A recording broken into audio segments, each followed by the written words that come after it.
A couple of miles later, we turn onto a narrow dirt road and stop at the edge of the farm. I don't understand why we've stopped in an exposed area until I turn and look over my shoulder.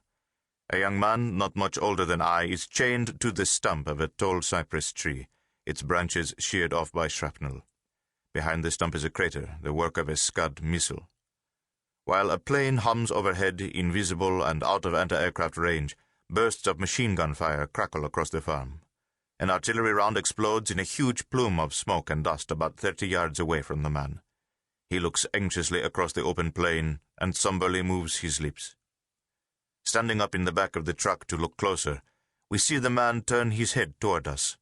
His expression reminds me of a virgin groom on his wedding night, his spooky eyes, tiny and black, shyly sparkling with anticipation. For a moment I suspect he's an Arab who, as part of a vendetta, must have been tied up by a vengeful Afghan. The driver and Sabur exchange words. Sabur sticks his head out of the window and gestures at the man. "Do you know who that is?" he asks. "He is an Arab and he wants to become a shaheed, a martyr." As a logistics and liaison officer, Sabur has over the years arranged for hundreds of Arab volunteers to fight in Afghanistan. "Who brought him here?" I ask. "I don't know, but he's one of the crazy ones. I just wanted to show him to you," he says matter-of-factly. "Who chained him?" I ask. "Probably one of his friends. There are a lot of them here, you see. They all want to become shaheeds." Later, Sabur tells me that several such men had been spotted around the farm since the start of the Battle of Jalalabad. They chained themselves to trees during the day in hopes of achieving martyrdom before the sun went down, and by evening their comrades would come to pick them up, dead or alive. "He's picked a nice spot," I say, tongue-in-cheek, because I really don't know what to say at all. May God grant his wish and make him a shaheed. In the back of my mind, though, this didn't make any sense. Clearly, this man wasn't afraid of death. So why did he bind himself? Did he feel his cowardice would get the better of him on the battlefield?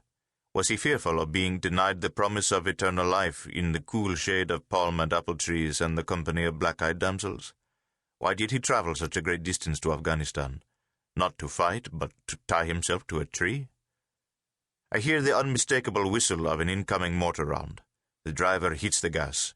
Instinctively, everyone in the back of the truck crouches down. As we speed away, the chained man shouts, "Allahu Akbar! God is great!" One of my comrades mouths a prayer for protection against the evil eye. Since joining the resistance in 1987 and later working as a combat reporter, I'd met dozens of Arab volunteers, young, naive, and fanatically religious men drawn to the battlefields of Afghanistan by the promise of eternal life. When the Battle of Jalalabad began in earnest a couple of weeks ago, I met two Arabs near our mortar position. We were taking cover in a trench during a particularly fierce firefight.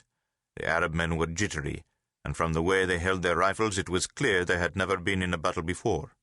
Knowing a smattering of Quranic Arabic, I tried to engage them in conversation without sounding like a 7th century Bedouin, but they brushed me off, either unable to understand what I said or uninterested in talking.